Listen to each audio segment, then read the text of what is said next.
It's Tuesday! Just choose A, B o C para manalo ng aming papremyo. Abangan mamaya. Ngayong gabi, Batang kinidnap ng mga NPA, umaasang makalaya na. may anak ka bang adik sa computer games? May pag-asa pang magbago sila? Alamin! Mga lampara ng pag-asa, tunghayan kung saan. Stage actor Franco Laurel may ikukumpisa. Umasa, Pinaasa! paasa. I was 6 years old at that time na na-hostage ako. Dadala ako sa bundok for 2 months kasi nga nakihitch kami sa isang panel ng Coke. Kasama ko yung tita ko at saka yung uncle ko we're in sa Davao Oriental. Nold up yung panel, dala-dala yung pera na kita at saka yung mga nakakarga doon sa panel, kinuha lahat ng mga rebelde, dinala doon sa bundok. Pati kami, uy my God, ano pala, ano na pala to, kidnapping na pala to. Sa gabi, na iniisip ko sila, sabi ko, ano kayang nangyari kay mama? Siguro umiiyak ngayon, naghahanap sa akin. Siguro iniisip nila na sana kaya yung anak ko, lalo na yung papa ko. Bago matulog at saka bago kumain. So yun, nagpe-pray ako na sana makababa na kami, sana makauwi na ako sa bahay. Ayan, naog na mo, kayo magsundo sa inyo ha. Siguro may negotiation sila na palayaan kami. Yung nang pinalaya kami, naramdaman ko yung tuwa, naramdaman ko yung kaginhawaan sa loob ko. Makikita ko na yung mga sasakyan, makikita ko na yung cartoons, makakita na rin ako ng mga playmates ko na talagang totoong playmates ko. Ilang months na nakalaya ako, I guess mga umabot din ng 7 months. Namatay yung papa ko kasi may allegation, maraming mga issue na tinutumbok nila, baka daw sa selosan, o sa mga sparo-sparo. Meron din daw sa mga lupa. Masakit talaga mawala ng ama dahil sinasabi nga natin ang ama ay haligi ng tahanan. Kasi syempre, mahirap din kasi lahat ng bata naghahanap talaga ng papa. Pasensya ka na, kailangan ko lang daw hindi. Ikaw na ang bahala sa kanya. Mami, bag mo ako iba! Yung mama ko nag-asawa uli, iniwanan kami, inabandon kami. So ako, medyo napalayo sa 3 kong kapatid. Nag-school ako sa Iligan City, naka-school ako sa Agusan del Sur, naka-school ako sa Tacloban, Leyte, through being a working student. Hanggang college, nag-work ako. Nung nasa college ako, naging radical talaga. Academic scholar ako, athlete ako ng varsity ng basketball sa UM, women team. I have a lots of friends, different civic groups, different clubs, especially mga sa mountaineering nga. May isang lalaki lumapit sa akin. Sabi niya, gusto mo bang mag-join sa grupo namin? Gwapong tao siya. Siguro one of factor din na medyo na-attract ako sa kanya. Sige, join ako. Doon na nag-start ng mga series of meetings. Hindi ko naman pala alam, na-recruit na pala yun ng isang aktivista. So, students activist movement. Naging rebelde ako, pero hindi naman na nag-arm struggle. Yung bang naging political organizer, naging student organizer, yun lang. Tapos, every weekend kami umaakyat sa bundok kasi nga nagbibigay kami ng mga goods. Naging rebelde ako sa sarili kong opinion, naging rebelde ako sa sarili kong pamilya, naging rebelde ako bilang estudyante. Nagrebelde po ako. Dumating sa buhay ko talaga na yung Panginoon kumakatok sa puso ko na, Rhea, saan ka na? Anak kita, hindi kita kayang iwan, hindi kita kayang pabayaan. Talagang mabigat talaga sa loob ko, para bang may kulang. Kasi nga hindi na ako makapagsimba dahil inuuna ko yung kapakanan ng ibang tao na mali pala. Rhea, kabalo kong agatabang ka sa mga rebelde. Ngunit, kahit ako'y uncle mo, kung hindi ka titiwalag sa inyong grupo, maaaring mapilitan akong patayin kita. Dahil sa ganong sitwasyon, tuluyang iniwan ni Rhea ang grupo at sinunod niya ang payo ng kanyang tiyuhin. Paglipas ng ilang taon, naisakatuparan ni Rhea ang matagal na niyang pangarap, ang maging isang sundalo.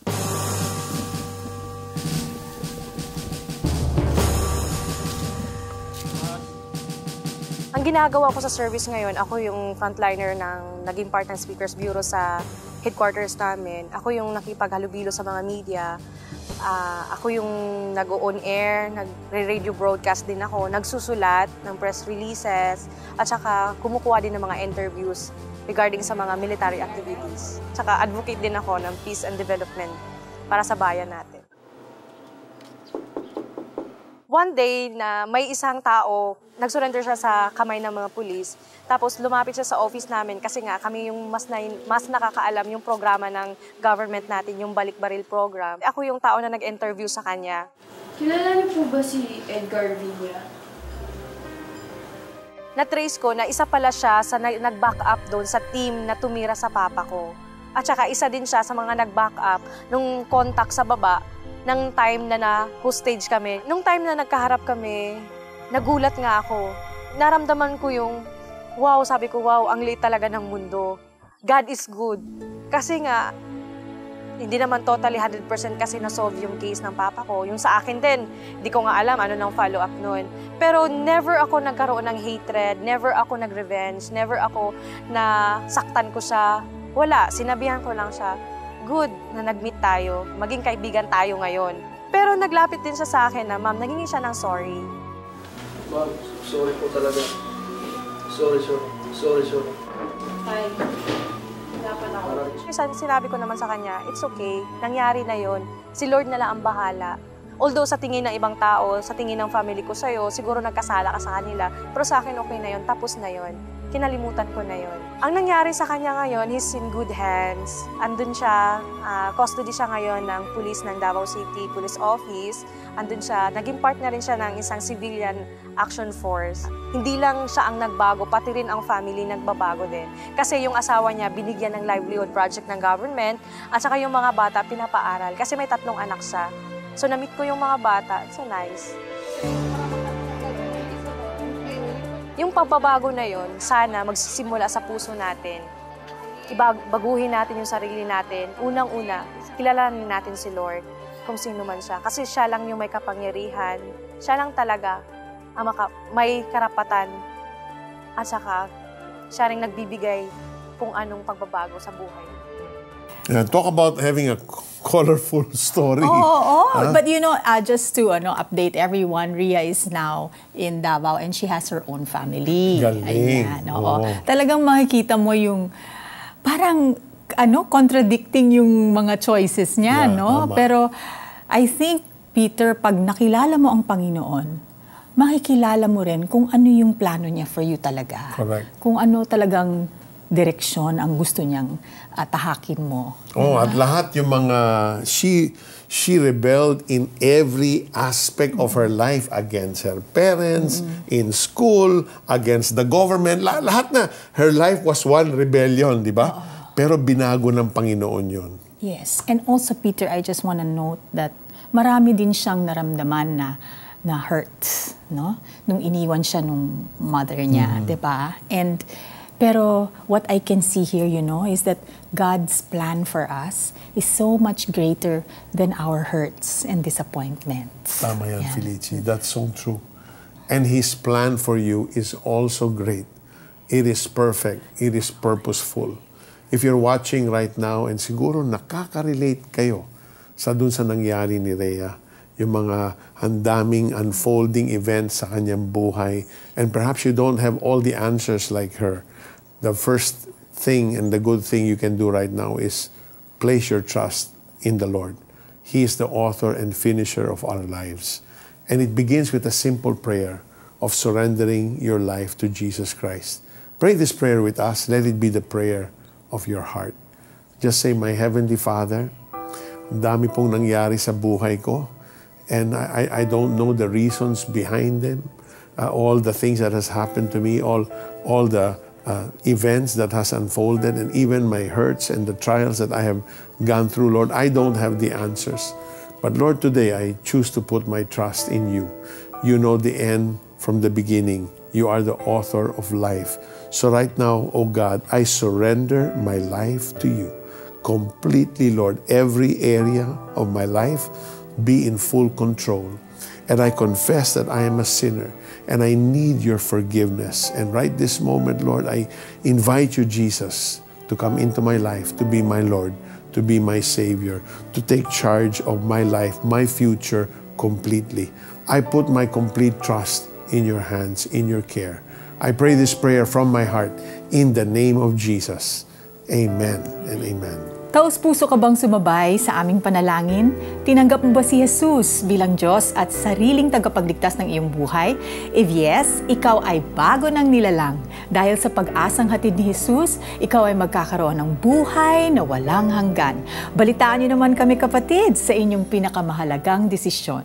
Please text yes space the 700 Club Asia at ipadala yan sa aming smart number 0949-888-8001. Globe 0917-406-5001. At sa number 0925-300-3000. Sa pagtanggap mo kay Jesus, ikaw ay bahagi na ng pamilya ni Kristo. Ang pangalan mo ngayon ay nakasulat na sa aklat ng buhay. Please text us your new decision. Our texting instructions are on your screen. Ang dating buhay mo na walang pag-asa dahil sa kasalanan, ngayon ay puno na ng pag-asa. Salamat sa pag-ibig ni Jesus. Salamat din kay Jesus dahil dinala niya ang ilaw ng pag-asa sa liblib na lugar.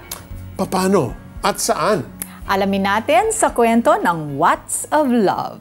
I'm Nancy Canamo, and I'm the founder of Watts of Love. 2009, I came to the Philippines on a business trip with my husband. And I saw a young girl whose face was burnt by kerosene. And the teacher said to me, oh, this happens quite often. And living in America, that's not a problem that I have ever seen or encountered. I said, I feel as though the Lord is asking me to bring solar lights to people who are living in darkness. 2013, we came as a guest of Father Fernando to Ealing Island. So the very first person that we gave a light to, Nai, when we handed the light to her, she said, I cannot accept this from you. I am too poor for you to love me. I realized giving a solar light is the path to someone's heart. It's for them to know that they are loved, they're not forgotten, and that God loves them. Magmula noon, taon-taon nang tumutungo ang Watts of Love sa Pilipinas upang magpamahagi ng solar lights sa mga kababayan nating namumuhay sa dilim. At ngayong 2017, ang mga katutubong mangyan ng Mamburao at ilang lugar sa isla ng Ilin sa San Jose Occidental, Mindoro ang pinuntahan upang mabiyayaan ng bagong ilaw. We tell the people that the light is a tool and it's a pathway out of poverty. Isa sa mga volunteers ng Watts of Love ay ang Bangkok-based missionary na si Ruth K. Denner. Siya ang nagsilbing translator ng Watts of Love team mula sa Amerika. Dahil sa misyong ito ay namulat ang kanyang mga mata sa katotohanang may mga Pilipino pa ring namumuhay sa dilim. Yun ang hindi ko nakita noon na wow, parang para sa atin kasi normal naman sa Manila na meron tayong ilaw eh. Pero sa kanila wala talaga silang makita. Isa sa mga nabiyayaan ng solar light ay ang katutubong mangyan mula sa tribong Iraya na si Lorena. Iniisip ko na mag-teacher ako para sa ganun.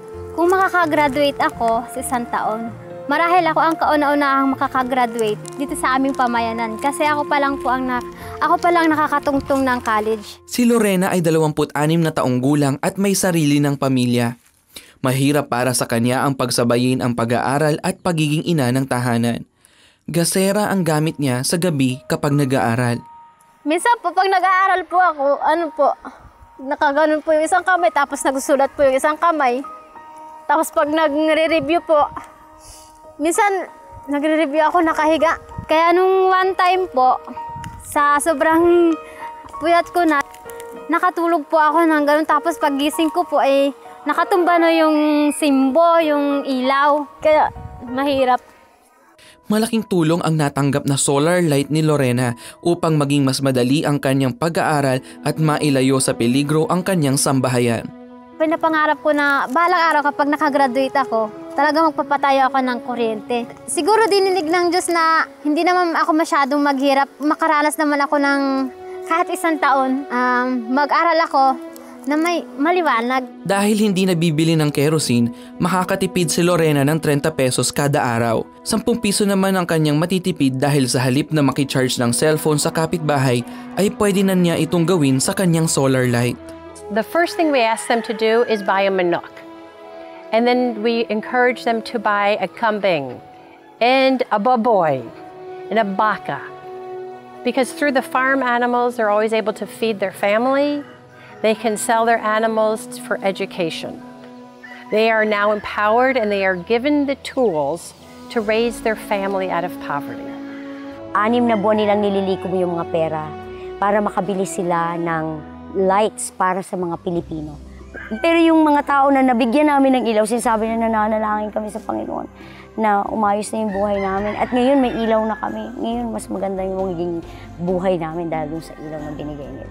Mas mabuti na talaga yon ng mga 10 beses kaysa dun sa gas. Yung ganyang solar lights para sa gabi, ginhawa ang buhay. Nakakapag-aral na po ako ng mabuti ngayon. Tapos makakapagsulat na po ako ng komportable. Salamat po sa Watts of Love. Jesus is the light of the world. And having a light in the world brings hope to the people.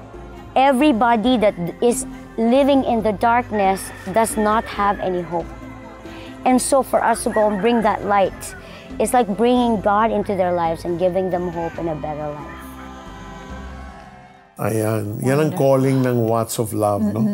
And they partnered with OB also to do that. But it's so amazing, Felici, na how a simple one bulb light can cheer up a person and then bring that person into a path for the future. Di ba? Galing. Talagang the power of light, how it dispels the dark areas of our lives, di ba? At saka natuwa ako kasi doon natin nakita yung sinasabing nagsusunog ng kilay pag nag-aaral. Ganun pala yun. Pero ngayon hindi na kailangan masunog ang mga kilay because of the ministry of Watts of Love. Safe na safe. Maraming salamat, Watts of Love. God bless you.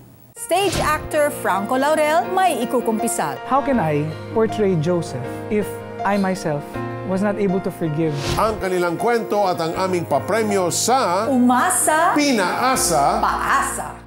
The presence of the military, armored vehicles, and heavy weapons in Mindanao proves that the area is still far from being safe. But it didn't stop Operation Blessing from extending help to the people there. They gave food packs and other relief goods, and they counseled adults and children to ease their trauma. So I'm appealing to you to partner with us and help us reach more of our kababayans there. Call our hotline 737-0700 now. It's Tuesday! Just choose A, B, o C para manalo ng aming papremyo. Ang tanong, anong online game ang naging #1 sa ating countdown? Is it A, Dota 1, B, Run Online PH, C, League of Legends? Itawag na ang inyong sagot sa 737-0700. O i-text sa aming smart number 0949-888-8001. Globe 0917-406-5001. At Sun number 0925-300-3000. O i-comment ang inyong sagot sa aming Facebook wall, The 700 Club Asia. Only the 10th caller, texter, and Facebook fan na may tamang sagot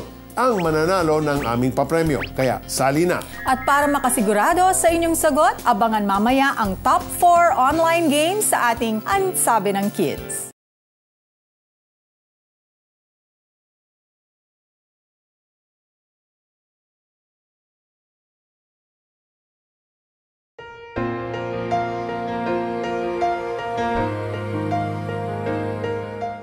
Kilalang sikat na TV personality at theater actor si Franco Laurel. Noong Aliw Awards 2009, tinanghal siyang Best Stage Actor sa pagganap niyang Jose Rizal sa Lulaksang Panaginip na Philip.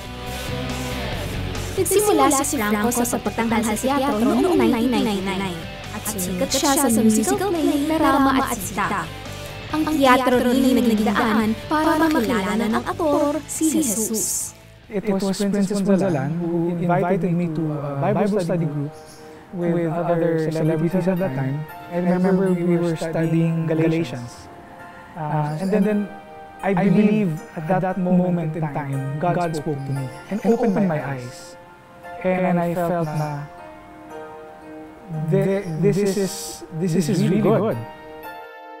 Ayon kay Franco, hindi naging madali ang kanyang paglago bilang isang Kristiyano. Kung hindi ako Kristiyano, siguro nabaliw na ako. Personally, professionally, financially, there were just a lot of challenges. Hindi ko siguro alam kung paano ko haharapin yung mga problema na yun. And so, because of that, even the way I view life now, And pati yung pakikitungo sa mga tao, pati din yung attitude ko sa trabaho, nagbago rin. And I think one thing that made me realize that I'm grateful. I became very grateful for everything that God has given me. Ang hindi alam ng karamihan, naging instrumento ng Panginoon ang pagpasok ni Franco sa teatro upang baguhin ang pinakamalaking nanakit na kanyang dinala sa mahabang panahon. Iniwanan kami ng tatay ko. Iniwanan niya yung nanay ko at mga kapatid ko. Kami. And ang sakit nun. Ang sakit nun eh. Siyempre, nung iniwanan niya kami, hindi pa ako Kristiyano. Ang dami kong sinabi na hindi maganda. Ang dami. Sobrang galit ako sa kanya. May unforgiveness sa puso ko. How can I portray Joseph if I myself was not able to forgive the person that really hurt me the most? And in Joseph's life, di ba, binugbog siya, tapos binenta siya as a slave. Kung siya, napatawad niya lahat ng tao, at nabigyan siya ng favor ni God, bakit ako hindi ko pwedeng gawin yun? Noong time na yun, sinabi ko talaga, Lord, I forgive my father. Ang pagpapatawad na malayang binigay ni Franco sa kanyang ama ang mas lalong magbago ng kanyang buhay. So mas naging masaya akong tao, mas naging mas magaan akong tao. And that just really took big tinik out of my heart. Dahil doon. So nagpapasalamat ako talaga sa Panginoon na no matter what, there's one thing that's constant in my life, and that is God and His love for me. Ang positibong pananaw ni Franco sa buhay at pagsunod niya sa Panginoon ay pinalitan ni Jesus ng maraming pagpapala sa kanyang buhay. Of course, there are things that I'm dreaming of and I still want to do, you know. Pero susunod naman ako sa Panginoon eh. Like what I said, ayong pilitin na hindi naman talaga para sa akin. And I want to be in the center of God's will for my life. And so I believe that theater is what He's really putting me into, and I don't know what the purpose is pa, kung bakit, but then for me, it really helped me grow as an artist. It made me appreciate more of my art. It made me a more grateful and appreciative person. And my respect for the art itself, not for the fame, but for the art itself, is deeper, and I'm really enjoying myself. Ayon sa sikat na kasalihang The World is a Stage and We Are the Actors, ang buhay ni Franco ay may hahalintulad sa bawat karakter na kanyang ginampanan, maging sa totoong buhay o sa tanghalan. At bawat katapusan ng kwento, isang aral ang napupulot niya na nais niyang ibahagi sa mga manonood. You know better than I, you know the way. I'd let go, the need to know why, 'cause you know better than I. And that song, that whole song is really about letting go and releasing it all to God. And every time I'm going through something, whatever it is, I just play that song, I sing it, and it ministers to me.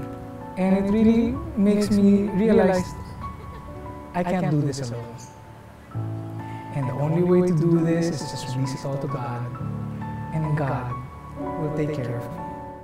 Galing ang ginawa ni Lord para kay Franco. Talagang personal na personal. He could not act out the role without him first being real to the story of Joseph. And it's about forgiveness and God's perfect plan for his life, di ba? Parang the Lord wanted him to grow in integrity, you know, to himself, di ba? And before God. Talagang, the Lord talaga knows what to use, di ba?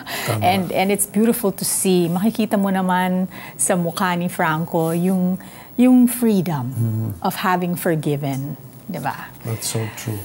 Learn more about forgiveness through these brochures. Yan. Padadalhan namin kayo ng digital copy nito, libre. Kaya tawag na sa 737-0700. Again, that's 737-0700. Sumabay ba kayo kanina sa pagdarasal at tinanggap si Jesus bilang iyong Diyos at tagapagligtas. Ibahagi nyo naman sa amin.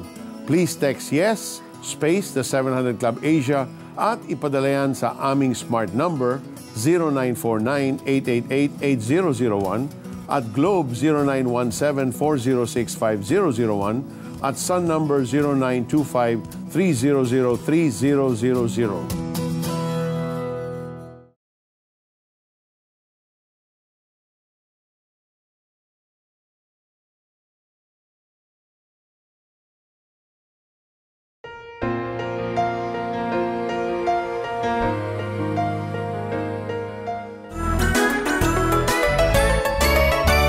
Online gaming. Ito na ang bagong henerasyon ng paglalaro. Kinalolokohan ito ng mga Pinoy, mapabata man o matanda. Narito ang top 4 online games sa Pilipinas. Number 4.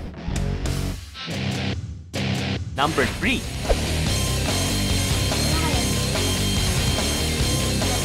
Number 2. At number 1. Basically, ang konsepto ng addiction, kapag hindi ka na halos natutulog para gawin ang isang bagay na gustong-gusto mo, ay medyo may addiction na. So, ang addiction from behavioral point of view ay may disruption sa normal behavior na ginagawa ng mga tao. 6 months to be able to be declared as addiction. Ang mga senyales ng addiction, kung refer mo sa online addiction or gaming addiction, ay spending a lot of time in front of the computer. Kapag halos hindi ka na natutulog at kumakain, kung hindi mo naman ginagawa ang iyong mga assignments, at kapag hindi ka nakapaglaro, nairita ka at hindi ka mapakali, addiction na ito. Yung mga normal na ginagawa mo araw-araw, kapag ito ay pinapalitan ng gaming, ay meron ng manifestasyon ng addiction. Alam niyo ba na meron tayong dopamine sa ating utak? Ito ay isang neurotransmitter, neurochemicals na napoproduce ng ating utak. Isa itong importanteng kemikal sa ating utak at katawan. Gusto ng ating utak na i-release ito upang maging maligaya tayo. Ang addiction natin ay towards dopamine. Dahil sa mataas na addiction, no? Ang focus nila ay maglaro. No? At dahil dito ang personal hygiene nakakalimutan, pagdadamit ay nakakalimutan, wala na silang pakialam, hindi na sila conscious. In effect, all these things will lead to distraction.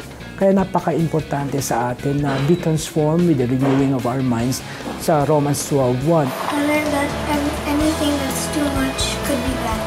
Sometimes if you're playing too much, you forget everything. Congratulations! Kayo ang mga nanalo sa aming Tuesday promo last week. Sa mga hindi pa nanalo, don't worry. Keep joining. Baka sa susunod na Tuesday, kayo naman ang mananalo. It's Tuesday! Just choose A, B, o C para manalo ng aming papremyo. Ang tanong, anong online game ang naging number 1 sa ating countdown? Is it A, Dota 1, B, Run Online PH, C, League of Legends? Itawag na ang inyong sagot sa 7370700. O i-text sa aming smart number 0949-888-8001. Globe 0917-406-5001. At Sun number 0925-300-3000. O i-comment ang inyong sagot sa aming Facebook wall, The 700 Club Asia. Only the 10th caller, texter, and Facebook fan na may tamang sagot ang mananalo ng aming papremyo. Kaya, sali na. Sa buhay, masakit ang umasa tapos mabigo. Ang sakit kung pinaasa ka at iniwan kang luhaan. Hay, wag nang paasa. Kapag sa tao tayo umasa, kahit pamilya mo pa yan o kaibigan, pwede tayo mabigo. Pero kung umasa tayo sa Diyos, kailanman, hinding-hindi tayo mabibigo. Amen. Tama. Like what God was saying to the Israelites in the book of Isaiah chapter 49, verse 23b. Those who hope in me will not be disappointed. Kaya lagyan natin ng letrang G o God ang salitang paasa para maging pag-asa. Si Jesus ang ating pag-asa at sa Kanya lang tayo aasa. At dito nagtatapos ang ating maikling kwentuhan. Stories of hope, faith, and love. Mga kwento ng pagbabago para sa pagbabago. Ako po si Felicie Pangilinan Buizon. Ako naman si Peter Cairuz na nagsasabing si Kristo ang simula ng tunay na pagbabago. God bless! Hindi ko siya maintindihan. Bakit ganito na lang siya magdisiplina? Nagagalit ako sa sitwasyon. Nagagalit ako sa kanya. Ayoko nang mabuhay sa isang bahay na hindi masaya.